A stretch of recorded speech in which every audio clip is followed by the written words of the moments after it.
بسم اللہ الرحمن الرحیم نحمدہ ونصلی علی رسول الکریم اما بعد۔ قربانی کورس کا 26واں عنوان ہے قربانی کے گوشت کے احکام۔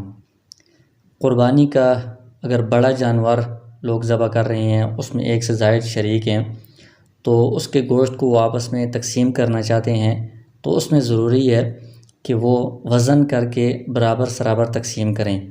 اندازے سے تقسیم کرنا یہ جائز نہیں ہے، درست نہیں ہے۔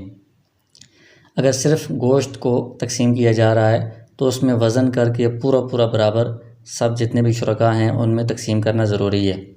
لیکن اگر مختلف چیزوں کو مکس کر کے تقسیم کیا جا رہا ہے کہ گوشت بھی ہے، اس کے ساتھ کلیجی بھی ہے، سری پائے بھی ہیں، ان سب کو مکس کر کے، تو پھر اس صورت میں وزن کر کے برابر ہونا ضروری نہیں ہے۔ اندازے سے 7 حصے یا جتنے بھی شرکاء ہیں اتنے حصے بنا کر وہ اندازے سے بھی تقسیم کر سکتے ہیں۔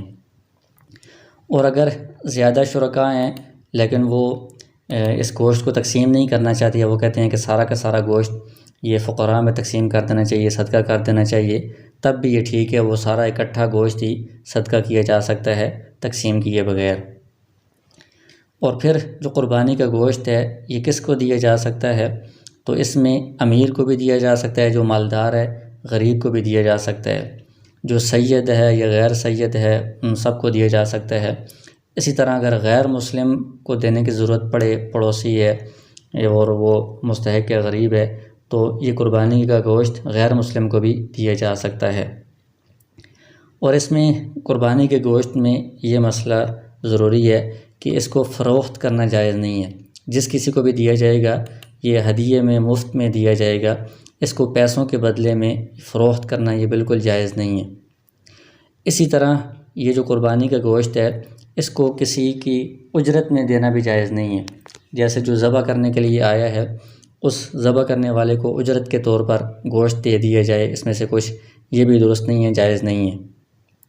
تو جس طرح گوشت میں اجرت میں گوشت دینا جائز نہیں ہے، اسی طرح بعض اوقات اس طرح ہوتا ہے کہ جو ذبح کرنے والا ہوتا ہے اس کی اجرت میں پیسے تو مقرر کرتے ہیں کہ آپ کو 1000 روپیہ مثلاً دیں گے ایک جانور کا، لیکن اس علاقے میں یہ رواج ہے کہ جو اس ذبح کرنے والے کو بھی پتہ ہے اور جو قربانی والے لوگ ہیں ان کو بھی پتہ ہے کہ جو قصائی ہیں وہ عام طور پر گوشت بھی تھوڑا بہت لیتے ہیں، تو وہ 1000 روپیہ بھی اس کو دے رہے ہیں، ساتھ گوشت بھی دے رہے ہیں، تو یہ بھی درست نہیں ہے، کیونکہ اس نے جو 1000 روپیہ قیمت مقرر کی ہے تو اس کے ذہن میں پہلے سے تھا کہ ساتھ گوشت بھی ہوگا، اس لیے اس نے 1000 مقرر کی ہے۔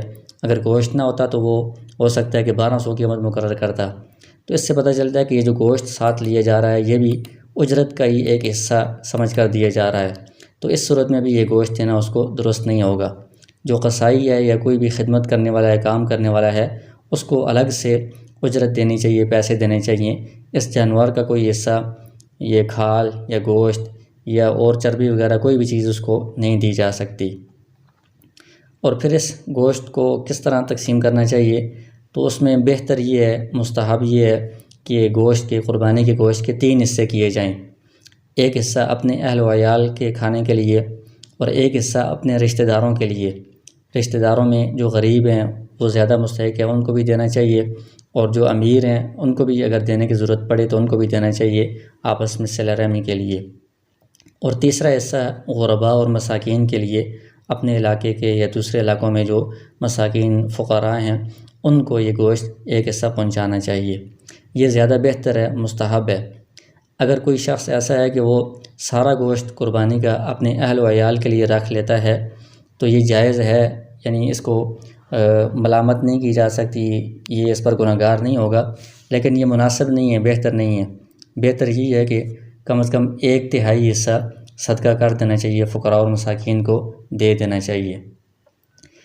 اسی طرح اگر کوئی شخص نفلی قربانی کر رہا ہے تو نفلی قربانی میں جو گوشت ہوگا اس کے بھی سارے یہی والے احکام ہیں کہ اس میں وہ خود بھی کھا سکتا ہے اور جو رشتہ داروں کو بھی دے سکتا ہے، غرباء و مساکین کو بھی دے سکتا ہے، اور اس کے گوشت کو بھی فروخت کرنا جائز نہیں ہے، کسی کی اجرت میں دینا جائز نہیں ہے۔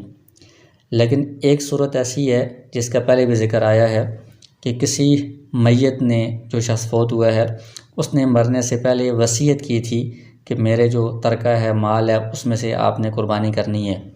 تو وہ جو وصیت والی قربانی اگر کی جا رہی ہے تو اس کا گوشت بندہ قربانی کرنے والا خود بھی نہیں کھا سکتا، اور جو مالدار لوگ ہیں وہ نہیں کھا سکتے، وہ صرف فقراء اور مساکین کو ہی دیا جا سکتا ہے۔